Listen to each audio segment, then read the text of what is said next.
Selamat sejahtera. Nama saya Damayanti Anamberempat Armurgeswaran. Hari ini saya ingin membentangkan tentang perbandingan teori kebenaran koherensi dan struktural paradigma. Pengenalan ilmu pengetahuan berkait rapat dengan pencarian kebenaran. Hanya pengetahuan yang diperoleh daripada kegiatan ilmiah dengan metode sebagai sistematik, analisis dan pengujian data disebut sebagai ilmu pengetahuan dalam konteks falsafah ilmu barat.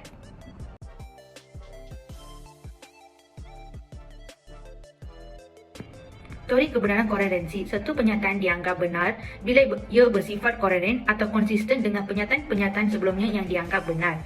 Teori kebenaran struktur paradigmatik, kebenaran berdasarkan paradigma atau perspektif tertentu dan didukung oleh para ilmuwan.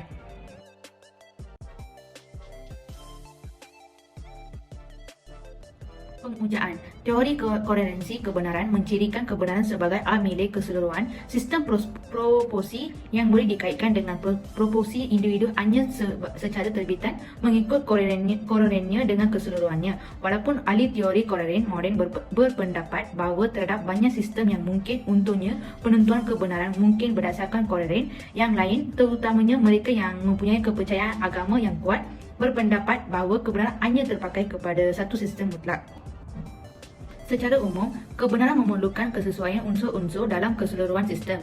Selalunya koheren diambil untuk membayangkan sesuatu yang lebih daripada koheren formal yang mudah. Sebagai contoh, keselarasan set konsep asas dianggap sebagai faktor kritikal dalam menilai kesahihan.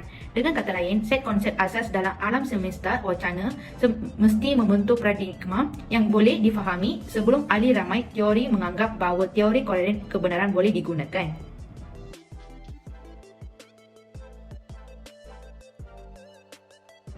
Pengujaan teori kebenaran struktural paradigmatik. Teori struktural paradigmatik menyatakan bahawa kebenaran itu berdasarkan kepada paradigma atau perspektif tertentu dan disokong oleh kumpulan komuniti ilmuwan.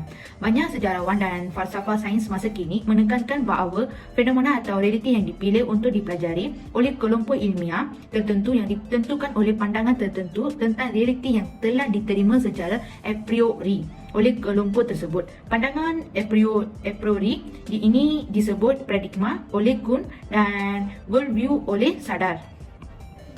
Konsep paradigma oleh Thomas Kuhn. Menurut Kuhn, ilmu yang matang, ia mengalami fasa sains dan revolusi yang bergantian. Dalam sains biasa, teori-teori utama, instrumen, nilai dan andaian metafizik yang merangkumi metrik disiplin tetap diperbaiki, yang memungkinkan perjalanan penyelesaian teka-teki kumulatif, sedangkan dalam revolusi saintifik, metrik disiplin mengalami penyemakan untuk memungkinkan penyelesaian teka-teki anomali yang lebih serius yang mengganggu tempoh sains normal sebelumnya. Paradigma merupakan nilai bersama yang menjadi penentu yang penting dari perilaku kelompok meskipun tidak semua anggota kelompok menerapkan dengan cara yang sama. Paradigma juga menunjukkan keanekaragaman individu dalam menerapkan nilai-nilai bersama yang mempenuhi fungsi-fungsi esensi ilmu pengetahuan. Paradigma berfungsi sebagai keputusan yang diterima dalam hukum tak tertulis.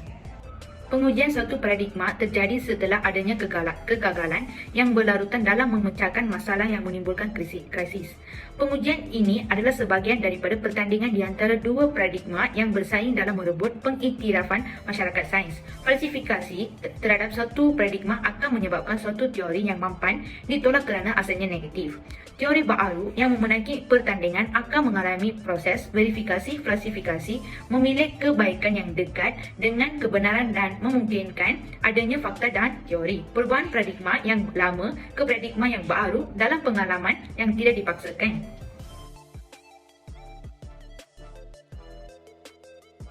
Perbandingan teori kebenaran koherensi, konsepnya adalah pertimbangan adalah benar jika ia bersifat konsisten dan pertimbangan lain yang telah diterima kebenarannya atau kesinambungan menurut logik. Manakala teori kebenaran struktural paradigmatik, konsepnya adalah mempercayai rangkaian fenomena atau realiti berdasarkan kelompok tertentu dan diterima a priori. Dari segi tokoh falsafah, teori kebenaran koherensi dibangun oleh Plato dan Aristoteles, manakala teori kebenaran struktural paradigmatik pula dibangun oleh Thomas Kuhn. Dari segi contoh, teori kebenaran koherensi, contohnya jika A sama dengan B, B sama dengan C, maka C sama dengan A. Manakala untuk teori kebenaran struktural paradigmatik, contohnya seorang membahas perhitungan hari, tidak mungkin lepas dari pembahasan perderaan bumi yang menjadi wilayah astronomi dan perhitungan yang menjadi wilayah matematik dengan rumus dan teori.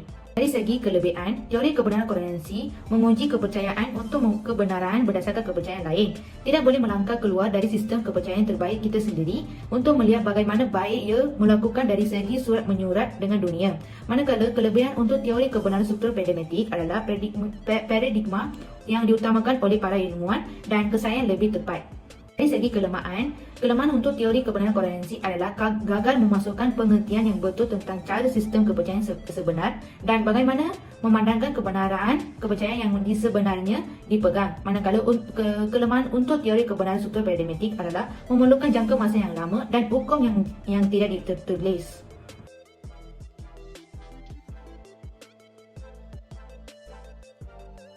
Refleksi diri. Berdasarkan pemujaan terhadap dua teori tersebut, saya dapat mengetahui bahawa kehidupan realiti atau fenomena tidak dapat kita fahami dengan satu teori kebenaran sahaja, kerana kita perlulah mengetahui teori-teori yang lain untuk diaplikasikan dalam kehidupan.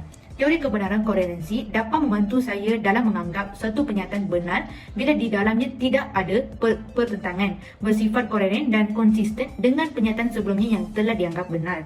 Dengan demikian itu, satu penyataan dianggap benar jika penyataan itu dilaksanakan atas pertimbangan yang konsisten dan pertimbangan lain yang telah diterima kebenarannya.